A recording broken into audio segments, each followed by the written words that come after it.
Buenos días, buenas tardes, buenas noches. Sé bienvenido a esta clase de hoy, donde vamos a introducirnos a la idea de lo que son los métodos estadísticos. Métodos estadísticos que realmente terminan siendo un nuevo idioma en la materia, en la carrera. Pero en la carrera de idiomas modernos. Sí, ¡buah! Bienvenidos. Sí, es un nuevo idioma. Pero hay que ver el contexto del por qué estamos incorporando esto de los métodos estadísticos a la carrera de idiomas modernos. Y eso lo vamos a ver en el contexto de lo que es la justificación que la universidad y la escuela de idiomas modernos da a la materia. La introducción de esta materia en la licenciatura de idiomas modernos está relacionada con el posible rol en la sociedad de sus futuros licenciados, principalmente en lo relacionado con el área de investigación empresarial. El plan empresarial, bien sea en la parte financiera, recursos humanos, entre otros, donde los fundamentos de la estadística le darán más fácil el manejo de datos y le ayudarán a una mejor toma de decisiones. Además, le puede ser útil en estudios de posgrado. Es decir, hablamos acá de que es la introducción a las herramientas empresariales que se van a usar dentro de la carrera de idiomas modernos, porque estamos en el área empresarial. Entonces necesariamente tenemos que adaptarnos a la idea de que vamos a convivir con los elementos empresariales, y por ahí vamos a comenzar a crear una base de información, un vocabulario incluso, así como hicieron cuando entraron en inglés en el primer semestre, o el semestre pasado cuando comenzaron con el idioma optativo, francés, alemán o italiano. Entonces aquí vamos a hacer eso mismo, vamos a crear una base con un vocabulario de términos matemáticos y estadísticos que vamos a necesitar para el trabajo adecuado de lo que es la materia, los métodos estadísticos. ¿Y qué son los métodos estadísticos? Una pregunta necesaria en estos momentos y que vamos a responder a partir de separar lo que son los métodos, lo que es lo estadístico. Cuando hablamos de los métodos, son todas esas herramientas que surgen dentro del proceso de desarrollo de una actividad. Así como cuando tú vas a preparar una torta o vas a prepararte para cumplir unos pasos, por ejemplo, para la inscripción del lapso académico, tú cumpliste ciertos pasos. Eso significa que tú cumpliste con un método. ¿Ok?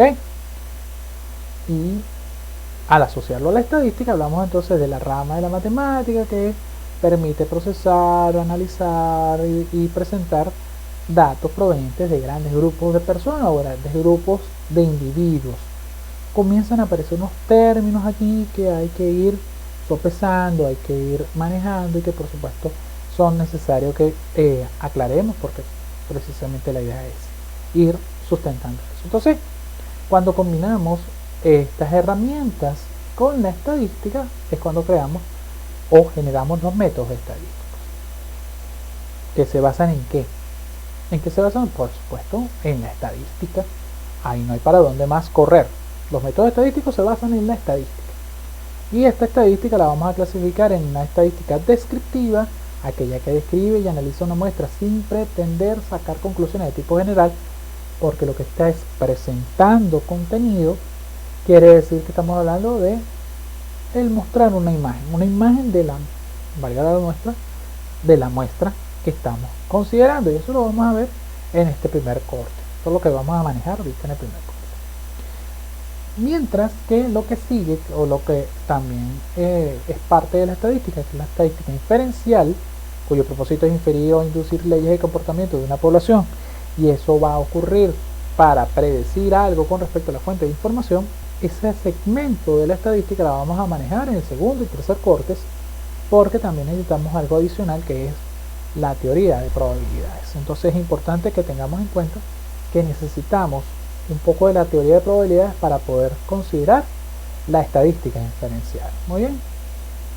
Ahora la pregunta que surge, valga la redundancia, es ¿cuándo surgieron los métodos estadísticos? Y es una pregunta cuya respuesta es hasta más fácil de lo que uno supondría. Los métodos estadísticos surgen con la necesidad humana de contar y contarse.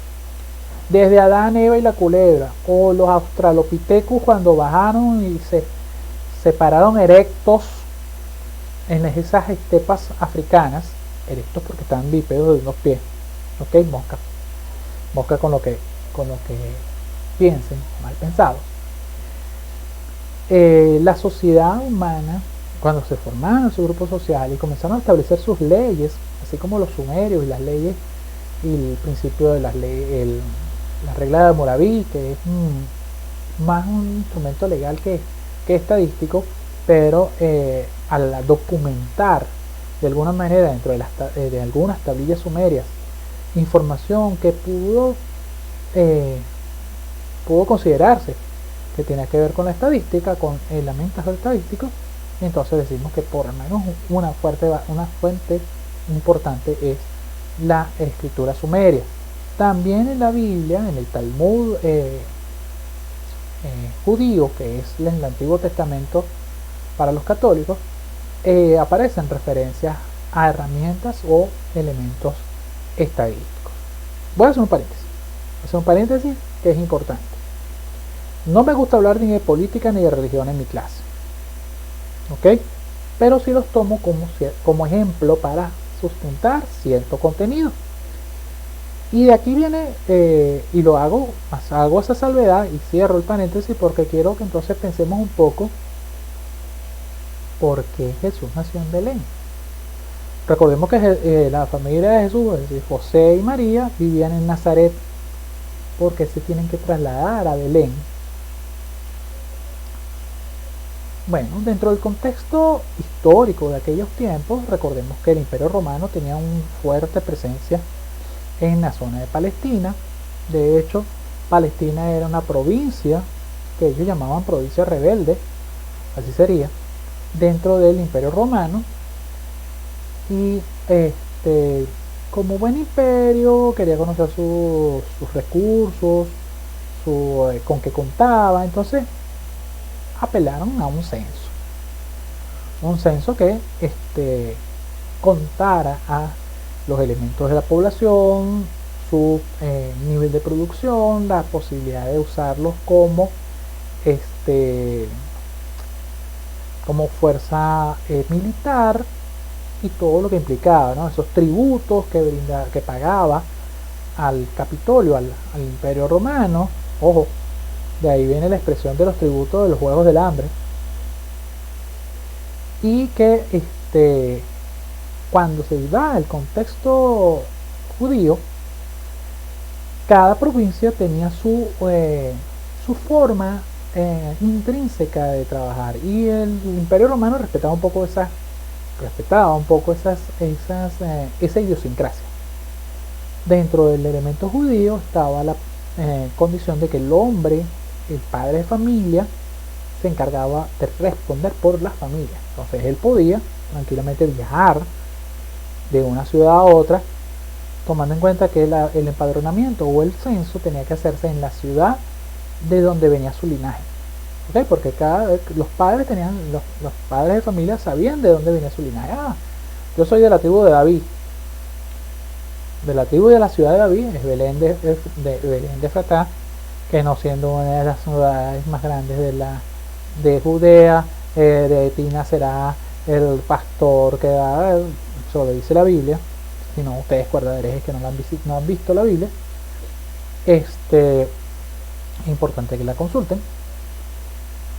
Y el otro principio religioso o social de Judea es que el padre de un niño no nacido es el primer hombre que ve a ese hijo recién nacido, a ese niño recién nacido, antes de que lo vea otro hombre. Por lo tanto, José se encontró en una disyuntiva: o me voy solo de Nazaret a Belén, María la dejo allá embarazada, claro, la están cuidando de la familia y tal, no sé qué, nace el niño y cuando yo regrese que lo voy a ver, o me la llevo a riesgo de que haya algún problema, que nazca a destiempo por el viaje, X, Y, Z, W. Entonces al final, como dice la canción, el burrito sabanero, voy camino de Belén, si me ven, voy camino de Belén. la familia José María, con el niño aún en el vientre y el burrito, se fueron a Belén. Pasa lo que ocurre, llegan a la posada, no hay habitaciones disponibles, no hay quien los reciba en ninguna casa, regresan a la posada, el posadero dice, bueno, mira, la única opción que yo les puedo ofrecer por la situación de la señora y que no deja pasar la noche aquí en acá y tal, no sé qué, está el pesebre, está una vaquita, una burra de buey, traten de acomodarse ahí y bueno, pasen la noche. Pasen la noche es que el niño nace y con todo lo que conocemos, los ángeles que cantan, gloria a Dios en el cielo y a la tierra para los hombres que aman al Señor, y los pastores llegan y adoran al niño y esta historia que conocemos de la Navidad, pero todo se da a partir de el censo romano, del censo que exige el imperio romano. Entonces allí vean que un método estadístico influye de alguna manera para que se dé una profecía bíblica. ¿Ok? Por supuesto, todo tiene una explicación, siempre lo digo, nada humano es extraño, y eso nos permite conocer que en la historia la influencia de los métodos estadísticos ha sido fundamental. Y como hay esas influencias, nosotros tenemos que manejar algunos términos que son de nuestro interés, porque si no, nos enredamos. Lo dije temprano, ese vocabulario debemos ir armando. Entre ellos, comenzando con esa tríada de lo que es la muestra, población y universo, pero nosotros vamos a ir en orden inverso. Vamos a hablar primero del universo. ¿Por qué hablamos del universo? Porque es como el universo estadístico, como el universo geográfico, insondable, infinito. Tú le preguntas a un científico de la NASA y él no te va a decir, yo estudio el universo. No me vengas con esa mentira que tú no puedes estudiar el universo en general. Ellos van a decir, yo estudio la posibilidad de agua en Marte, o yo estudio los anillos de Saturno, o yo estudio las estrellas de la constelación de fulano de tal, o de la X. Van sectorizando y eso se convierte en su población de estudio. Así pasa en la estadística. Y lo vemos en el siguiente ejemplo, cuando tenemos un universo que son los estudiantes regulares de la Universidad de los Andes y tenemos que definir una población a partir de la edad, el rendimiento, la carrera, los ingresos, etc. Podemos decir, por ejemplo, que queremos estudiar los estudiantes regulares de la carrera de Ingeniería Forestal. Muy bien, Ingeniería Forestal de la Universidad de los Andes. Y ahí tenemos un criterio de selección que nos va a definir una población. O quiero estudiar los estudiantes regulares con servicio comunitario aprobado. Bueno, eso tiene que ver con el rendimiento. Entonces son criterios que ya uno va estableciendo. Muy bien. Si nuestra población es muy grande, tenemos que establecer una muestra. Les recomiendo, búsquense un libro de metodología, cualquiera. Fidearia, no sé. Ustedes lo buscarán o esperen a metodología el semestre que viene y se van a dar cuenta que la definición de muestra es exactamente igual a la definición de muestra desde la estadística. Un subconjunto de la población que tiene sus características representativas y que por lo tanto podemos asumir que responde a las características de la población. Igualito ustedes se van a dar cuenta que es la misma definición. Incluso va a aparecer lo que es el concepto de muestreo. Por lo pronto ahorita no lo vamos a manejar mucho con él, simplemente son herramientas que me permiten seleccionar los elementos de la población que van a ser estudiados en la muestra. No vamos a abundar más allí para no enredarnos la existencia, porque posteriormente vamos a tener un poco más de lo que es la teoría del muestreo. De eso vamos a hablar con más calma después. Lo que sí vamos a hablar ahorita es que corresponde a que sea un individuo, un elemento o una unidad de análisis. Los tres conceptos son similares, van a estar asociados porque son elementos del universo. Al ser elementos del universo son elementos de la muestra, de la población y de la muestra como tal. Porque acuérdense que viene en esa secuencia del universo a la población y de la población a la muestra. Mosca con eso. Sus características las establecen los límites de quién incluye y quién excluye el universo. Es decir, los criterios que vimos por allá son los que nos van a definir los elementos que van a incorporarse. Es de quien se predica una propiedad lo que quiero estudiar estadísticamente hablando, y sobre quién tomo la medición o a quién le pregunto, porque recuerden que en ese sentido, cuando nosotros trabajamos con una muestra, esa muestra es de gente viva, por decirlo de alguna manera, y a eso le preguntamos. Una pregunta que va a tener una respuesta, ya vamos a hablar de ella. Entonces, si nuestra unidad de análisis es individual, son elementos individuales, hablamos de estudiantes, trabajadores, beneficiarios, de una beca, de una bolsa de clase, de una misión, no sé, no quiero meterme en ese rol. Si hablamos de elementos colectivos, hablamos de escuelas, de CAPS, de grupos, de, por ejemplo, secciones de la Escuela de Idiomas Modernos, y hablamos de productos del quehacer humano, libros, informes, historias clínicas. Sobre todo esto de historia clínica lo maneja la gente de ciencias de la salud. Existe posibilidad de hacer estudios sobre libros, y también lo usa mucho la gente de comunicación social. Estos son realmente los que corresponden a las unidades de análisis, porque son cualitativos. Los individuos tienden a ser más cuantitativos, es decir, puede dar información numérica. Y eso es lo que vamos a ver a continuación. Cuando nosotros hablamos de una unidad de análisis, hablamos de un tipo de datos que puede dar. Entonces, si hablamos de un sujeto individual, nuestro dato va a ser un dato individual. Si yo le pregunto a cada uno de ustedes cuál fue la nota que ustedes obtuvieron en, por ejemplo, idioma 1, usted me va a decir, bueno, yo saqué en italiano 1, 14. Yo saqué en francés 1, 16. Yo saqué en alemán 1, 10. Y así sucesivamente. Cada uno es individual. Pero si yo tomo, por ejemplo, para un grupo de sujetos, o la unidad de análisis, un grupo de sujetos, secciones, los datos van a ser datos agregados. Entonces ahí hablamos del promedio del idioma. El promedio en francés, tanto. El promedio de italiano, tanto. El promedio de alemán, tanto. Espero que se me vaya entendiendo la idea. ¿Okay? Cada individuo o muestra o población se estudia a partir de o en base a una variable. Esta variable es la característica de interés de los miembros de una población que toma distintos valores. Es la pregunta que luego voy a hacer a cada uno de los integrantes de la muestra, que ellos me van a responder con un resultado, con una información. Si la variable es cualitativa, sus valores corresponden a conceptos, atributos o cualidades no medibles. Por ejemplo, yo le pregunto, mire, ¿cómo andas vestido? ¿De qué color andas vestido? No, yo ando de azul, de amarillo, de verde, de rojo, camiseta de cuadro, color de mono corriendo, de sapo porreado. ¿Cómo mido yo los colores? No tengo cómo medirlos. No voy a andar con una tabla Pantone comparando, no, este es el color fulano de tal número, tal.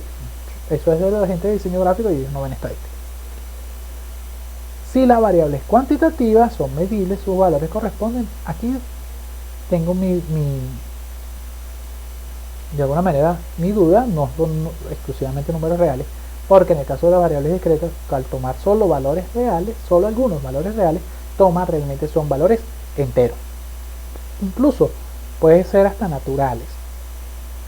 Recordemos un poquito la distribución del conjunto de números naturales, enteros, fraccionarios racionales, los irracionales, y su combinación hace los números reales.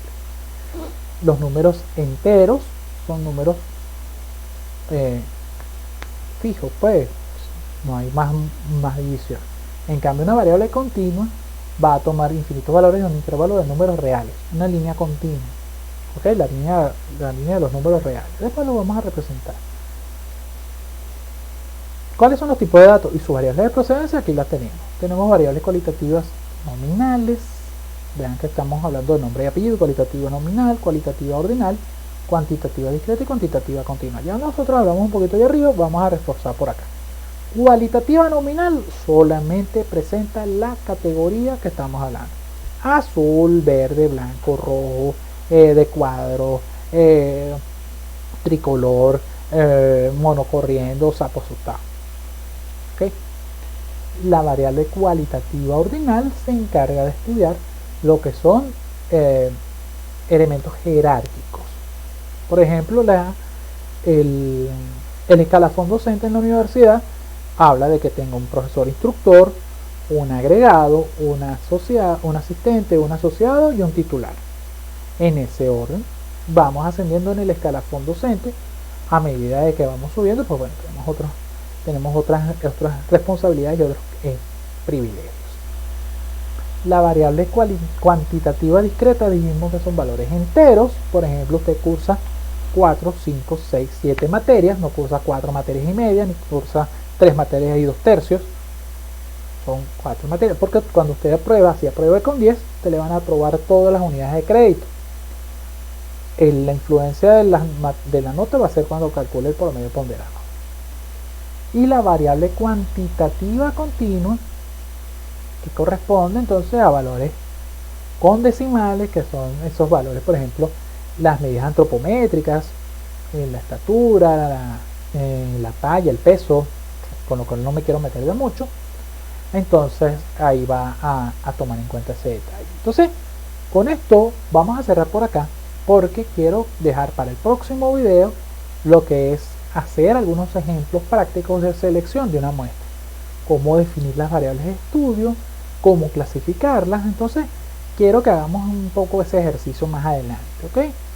De manera que por lo pronto ustedes esto lo vean, lo analicen junto con el resto de información que está por acá presente, de manera de que no se pierdan el próximo capítulo de estas clases que vamos a ver con respecto a lo que son los métodos estadísticos. Entonces, cuídense mucho, pórtense bien, revisen el material, saben cómo contactarme, tienen toda la forma de contactarme a la mano, a la disposición.